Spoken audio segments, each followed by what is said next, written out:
Assalamualaikum warahmatullahi wabarakatuh. Assalatu wassalamu ala asrafil anbiya'i wal mursalin wa ala alihi wa sahbihi wasallim ajma'in, amma ba'du. Pemirsa TV Lebaran yang saya hormati, marilah pertama-tama kita panjatkan puji dan syukur kehadirat Allah Subhanahu wa Ta'ala yang telah melimpahkan rahmatnya, hidayahnya, anugerahnya, hingga kita semua hari ini, detik ini, menit ini, kita masih diberikan kesempatan untuk bernapas, masih diberikan waktu untuk hidup. Tanpa izinnya, tanpa ridhonya, hari ini mungkin kita tidak bisa bertemu, bersay halo lewat channel TV Lebaran. Salam dan sholawat mari kita tidak lupa tujukan kepada Nabi besar kita, junjungan kita, panutan kita, baginda Rasulullah Sallallahu Alaihi Wasallam. Hari ini alhamdulillahirabbil alamin, kita sudah memasuki bulan Ramadan yang 10 hari terakhir. Ini tidak mimpi lagi, ini bukan khayalan lagi, bahwa mau tidak mau sebentar lagi kita akan kehilangan bulan yang penuh berkah ini. Hampir 30 hari kita bersama. Mungkin kita belum sempurna, kita belum terbaik, memberikan yang terbaik untuk memuliakan bulan yang penuh berkah ini. Di sisa-sisa hari-hari terakhir bulan Ramadan ini, mari kita isi dengan kebaikan dan kebaikan. Karena waktu tidak akan bisa terulang kembali. Waktu yang sudah berjalan, ia akan berjalan sesuai dengan takdirnya. Kurang 7 hari lagi, Ramadan akan sayonara meninggalkan kita. Ramadan akan berjalan kembali, meniti jalannya, dan nanti akan berputar kembali nanti di tahun 2024. Tapi apa ada jaminan kita di tahun 2024 nanti kita akan dapat bertemu kembali dengan lokomotif Ramadan? Dan hari ini kita akan membahas tentang sejarah biografi dari baginda Rasulullah Sallallahu Alaihi Wasallam. Kita sebagai umat Islam sering kita mendengar orang bersolawat, orang memuji beliau, orang mengenal beliau, orang mengerti dan tahu namanya, yaitu Muhammad. Seperti TV Lebaran, sama saja. Hanya setiap hari mengenal, mendengar, tapi kita tidak pernah tahu sejarah dan kita tidak pernah membicarakannya, atau kita tidak pernah mengingat-ingat akan biografi dan sejarahnya. Kita hanya setiap hari solawat, solatullah, salamullah dengan keras, dengan mantap. Tapi kadang kita tidak pernah hati ini sampai ke hati, siapakah beliau ini? Kenapa? Karena kita jarang membaca untuk mengerti sejarah-sejarah beliau di masa beliau waktu masih hidupnya. Beliau ini adalah salah satu dari nabi yang bergelar Ulul Azmi, Artinya apa? Nabi yang paling besar ketabahannya dan kesabarannya dalam menghadapi cobaan dan ujian. Di antara nabi-nabi lainnya yang termasuk dalam gelar ulul azmi adalah Nabi Ibrahim, Nabi Isa, Nabi Musa, dan Nabi Nuh. Karena apa? Beliau dikelilingi oleh umat-umat yang ngeyel. Begitupun baginda Rasul. Dan hari ini saya akan membicarakan tentang apa keistimewaan dari baginda Rasul ini. Kalau beliau ini benar-benar emang Rasul pilihan, Rasul panutan, Rasul yang bukan main-main gitu loh. Betul-betul Rasul panutan, Rasul pimpinan bagi seluruh umat manusia sampai nanti di akhir zaman. Semoga ulasan nanti ini bisa menambah iman kita mengenal lebih jauh tentang baginda Rasulullah Sallallahu Alaihi Wasallam. Karena tanpa kita mengenalnya, tak kenal maka tak sayang. Kalau kita terbiasa jatuh cinta dengan seorang gadis, pasti kita akan mencari tahu siapa gadis ini, orang tuanya siapa, lahirnya kapan, ulang tahunnya kapan. Karena kita akan sering mengasih hadiah kalau tahu ulang tahunnya. Nanti di hari Valentine diberikan coklat. Kita sayang, kita cinta. Kenapa? Karena kita akan mengenalnya. Omong kosong kalau kita cinta kepada seseorang tapi kita tidak tahu siapa namanya, siapa orang tuanya, lahir di mana, dan bagaimana sifat-sifatnya. Nah, begitu pula ini dengan TV Lebaran ya. TV Lebaran hari ini akan membahas biografi dari baginda Rasulullah Shallallahu Alaihi Wasallam. Bukan berarti TV Lebaran ini sudah mengenal. Belum. Artinya apa? Belum sempurna dalam mengenalnya.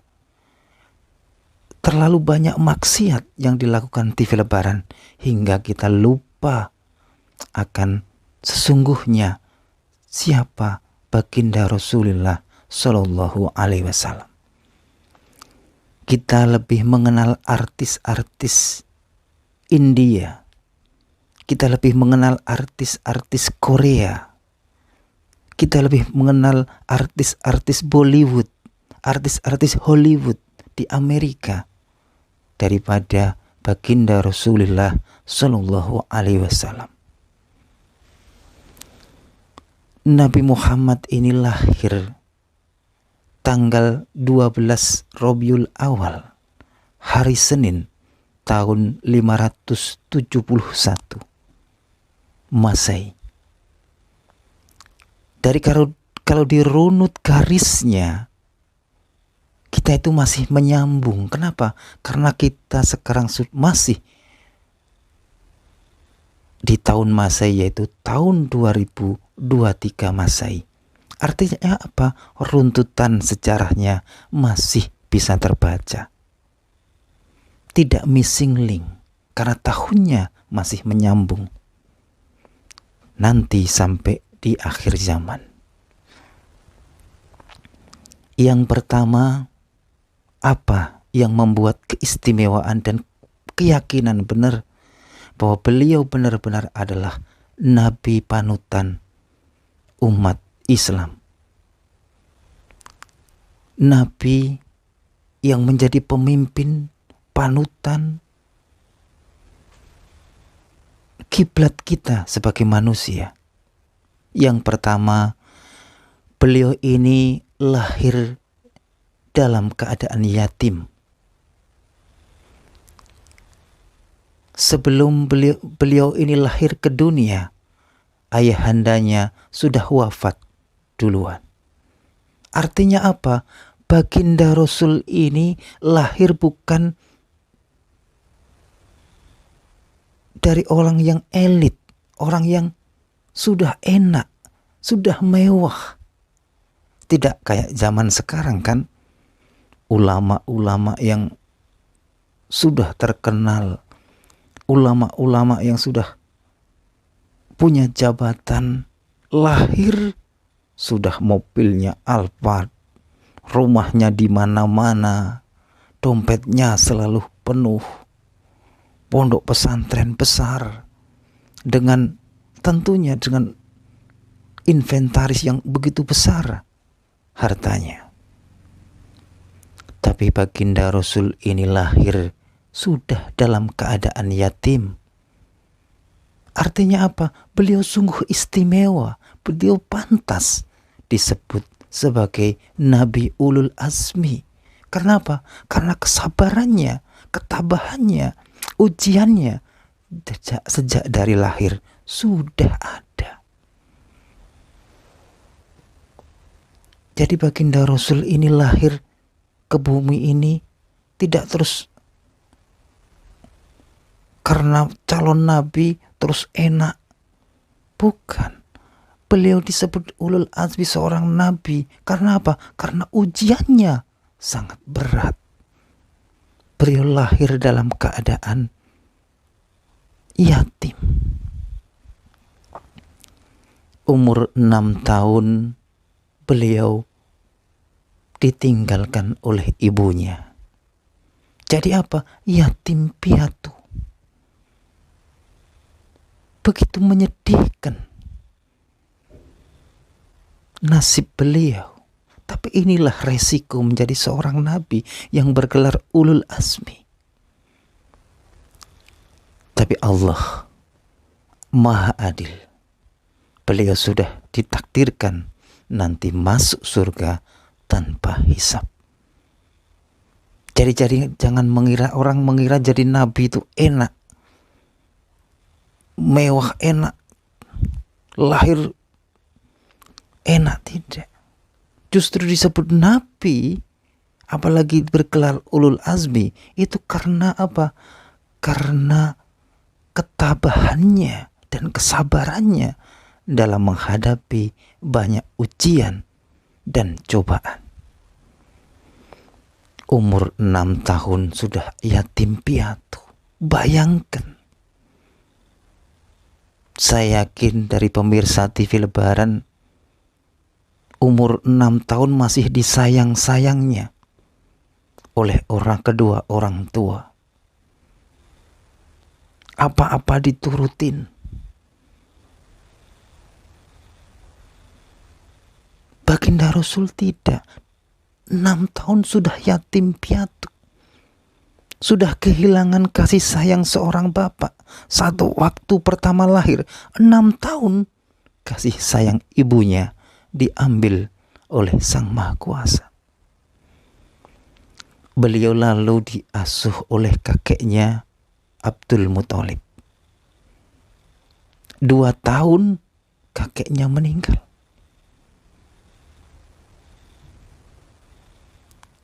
Merinding kita membaca biografi dari baginda Rasul. Begitu lahir, beliau sudah banyak ujian yang penuh, harus membutuhkan kesabaran. Disinilah cikal bakal beliau, sifat-sifat kenabian nanti akan ada. Yaitu apa? Kesabaran.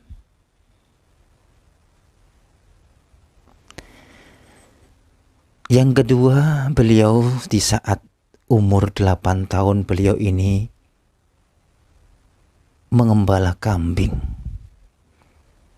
Artinya apa?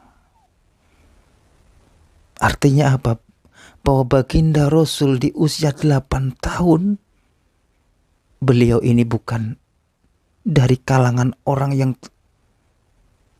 terus orang yang enak, mewah, meskipun pamannya Abu Thalib ini adalah salah satu tokoh penting di ibaratnya di wilayah itu. Tapi baginda Rasul Di sini beliau ini mengembala kambing. Kalau kita membayangkan orang-orang yang mengembala kambing di saat ini, di wilayah kita, di Indonesia, saya yakin kita akan banyak orang yang akan meremehkan, mengecilkan, cuma pengembala kambing. Apalagi ada orang tua yang mau dinikahkan dengan orang yang mengembala kambing. Saya yakin orang tuanya masih mikir kalau zaman sekarang. Kenapa? Karena image dari orang yang mengembala kambing ini memang bukan image orang yang bonafit atau tinggi derajatnya. Tapi baginda Rasulullah di umur 8 tahun beliau mengembala kambing. Artinya apa? Disinilah beliau betul-betul contoh, betul-betul Rasul yang benar-benar mewakili dari orang dari bawah. Saya yakin kita tidak akan gumun ya bahasa Jawanya. Seandainya baginda Rasul ini lahir dari sudah enak, kayak anak presiden, kayak anak bupati, kayak anak ulama yang sudah besar di saat ini, kita nggak gumun kayaknya. Tapi beliau ini karena beliau ini contoh, panutan, pimpinan, beliau lahir sudah mendapatkan banyak ujian dan cobaan. Inilah salah satu yang membuat kita yakin bahwa beliau ini benar-benar adalah pimpinan kita, nabi kita, panutan kita.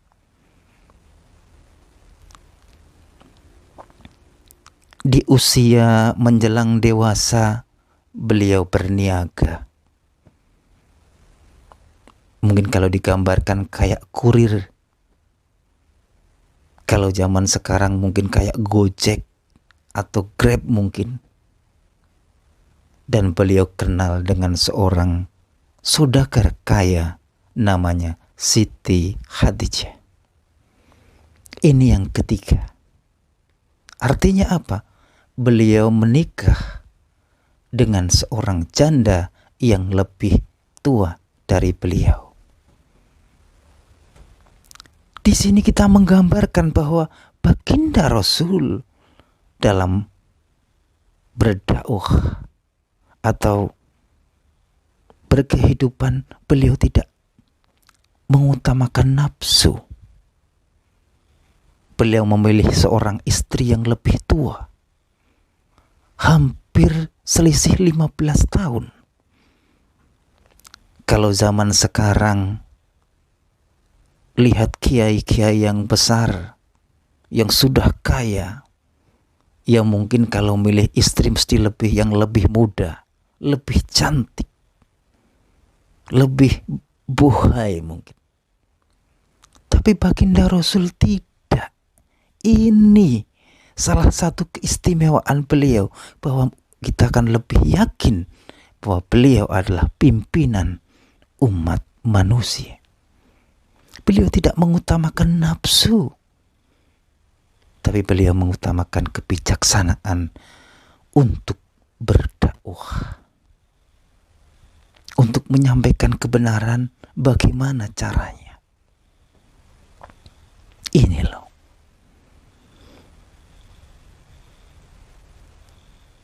Kita langsung beliau di umur 40 tahun.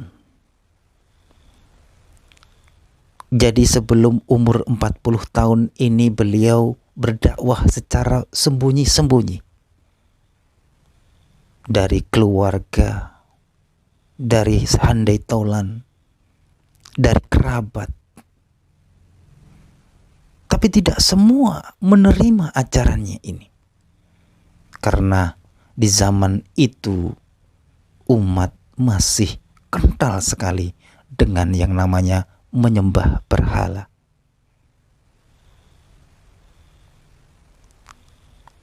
Di umur 40 tahun beliau baru diangkat menjadi Rasul. Ini bukti kembali, beryakin bahwa ini benar-benar Rasul pilihan. Kenapa? Kalau mau enaknya saja, tentu baginda Rasul akan minta, mbok saya diangkat Rasul umur 20 tahun biar masih muda, atau umur 25 tahun biar masih lama jadi nabi. Kayak kita mau jadi presiden, jadi anggota DPR, jadi artis, mungkin kita minta, mbok saya jadi presidennya umur 20 tahun, 30 tahun. Agar apa? Agar lama jadi presiden. Mbok saya jadi DPR-nya umur 21 tahun atau 30 tahun. Agar lebih lama jadi presiden, jadi DPR.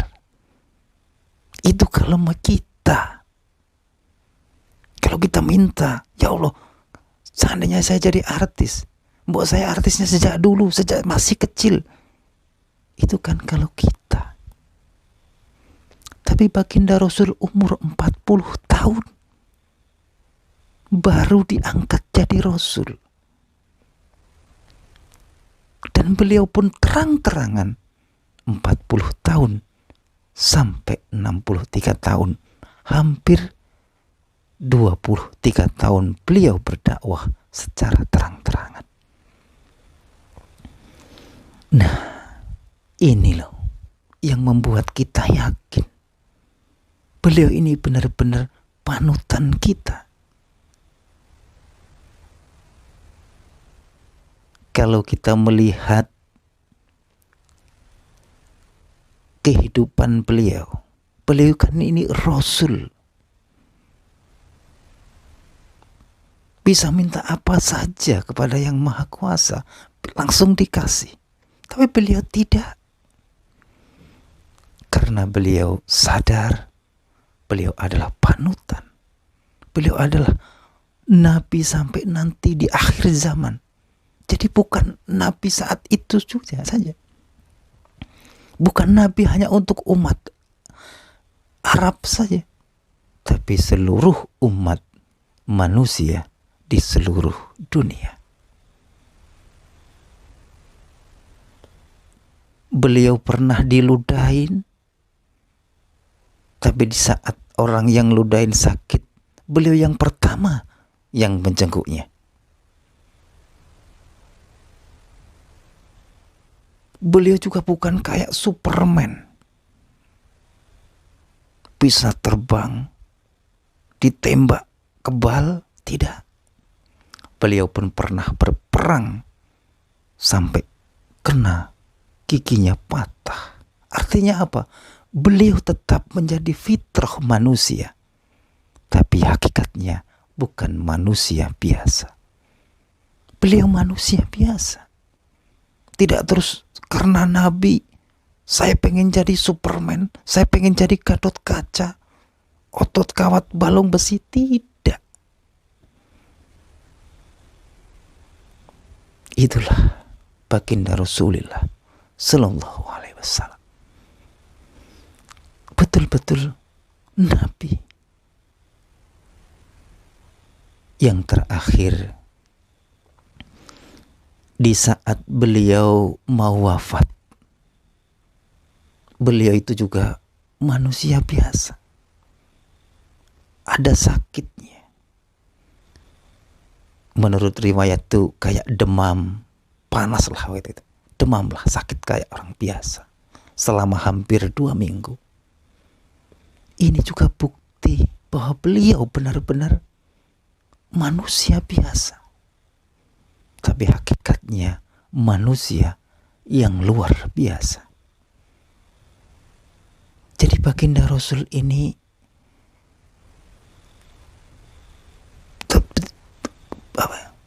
nabi, tapi terus kok tidak terus, wah karena saya nabi. Coba kalau kita yang jadi nabi, mungkin mau dicabut nyawanya, ntar saja gitu, panjangin umur saya gitu. jangan pakai sakit gitu.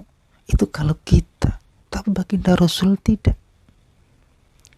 Beliau seperti manusia biasanya. Itulah makanya beliau ini mempunyai 4 sifat kemuliaan yang diberikan Allah, yaitu yang pertama adalah amanah, dapat dipercaya. Jadi beliau ini tidak pernah berbohong, dapat dipercaya, amanah. Sifat-sifatnya sudah muncul dari kecil. Tapi kan peresmian Rasul itu, Nabi itu umur 40 tahun.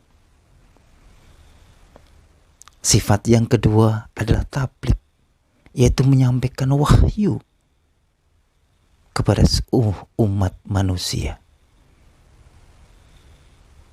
Kabar gembira bagi yang mengetahui kelahiran baginda Rasul ini, kabar gembira agar manusia bisa bahagia.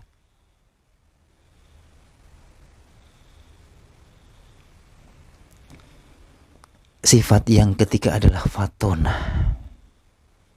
cerdas, pandai, dan bijaksana.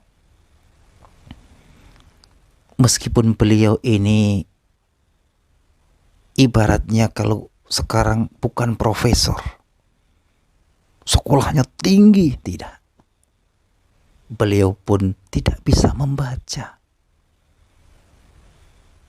Di saat turun wahyu yang pertama kali, beliau ini ngakui nggak bisa baca. Ini Rasul kita loh. Beliau sudah rendah hati. Dipeluklah oleh malaikat Jibril 3 kali. Akhirnya beliau bisa membaca. Dan disitulah turun wahyu yang pertama kali. Beliau bergetar. Kenapa?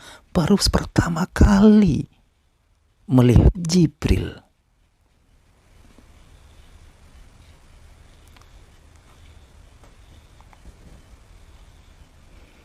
Nah, itulah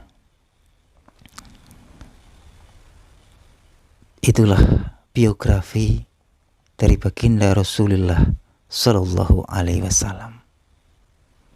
Yang keempat sifat beliau adalah sidik. Sidik, apa saya lupa agak sidik ya, sidik. Yang pertama tadi adalah tabligh, menyampaikan wahyu, amanah, dapat dipercaya, fatona, bijaksana, pandai, cerdas. Nanti kalau salah dibenerin ya, karena saya lupa ya.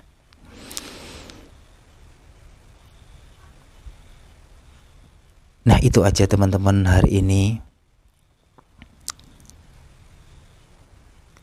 membahas tentang biografi dari baginda Rasulullah Sallallahu Alaihi Wasallam. Semoga dengan ulasan ini kita dapat lebih mengenal. Tak kenal maka tak sayang.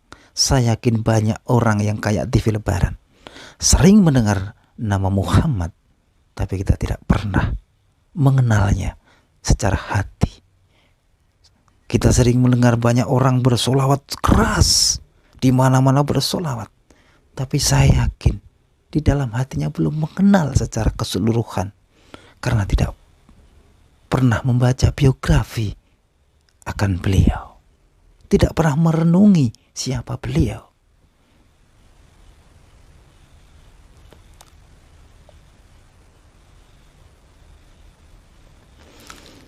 Nah, kalau kita mendengar rumah beliau ini juga bukan kayak raja.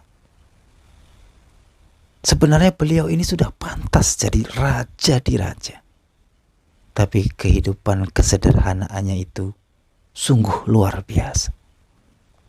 Tidur di atas daun kurma, pelepah kurma gitu. Makannya juga pakai kurma. Sungguh sederhana. Saya pernah melihat di internet ya. Itu gambaran rumah beliau, Masya Allah, sungguh-sungguh sederhana. Jauh dari rumah-rumah ulama yang sekarang yang sudah tenar, yang sudah berlimpah harta, jauh sekali.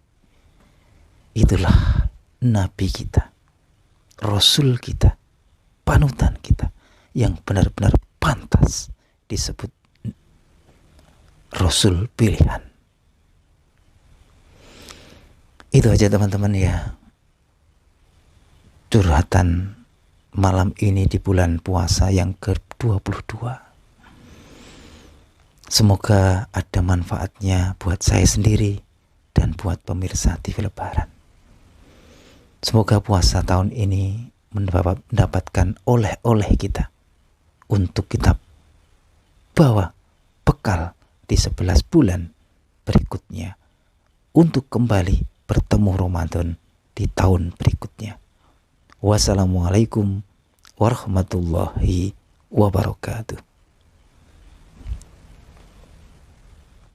Nah, kita akan tambahkan sedikit ya, tadi kurang lengkap, kurang sempurna seandainya saya tidak menyebutkan secara sempurna, karena tadi ada lupa soal 4 wajib atau sifat anugerah kepada baginda Rasulullah, sifat kemuliaan bagi beliau, yaitu sidik, yang artinya adalah benar. Jadi semua apa yang diucapkan beliau, yang dikatakan beliau, semuanya adalah kebenaran. Makanya iman manusia yang naik terus itu hanyalah iman para nabi dan rasul, terutama baginda Rasulullah Shallallahu Alaihi Wasallam. Kalau iman manusia biasa itu kan naik turun, kadang ke kanan, kadang ke kiri, kadang ke atas, kadang nyamping, kadang masuk ke jurang. Imannya gak beraturan. Itulah iman manusia biasa, termasuk TV Lebaran. Banyak maksiat dan banyak keburukan. Semoga sedikit ulasan ini bisa mengurangi dosa-dosa TV Lebaran pada khususnya ya. Itu aja tambahan kali ini agar lebih sempurna curhatan dan renungan malam TV Lebaran di bulan Ramadan ini. Wassalamualaikum warahmatullahi wabarakatuh.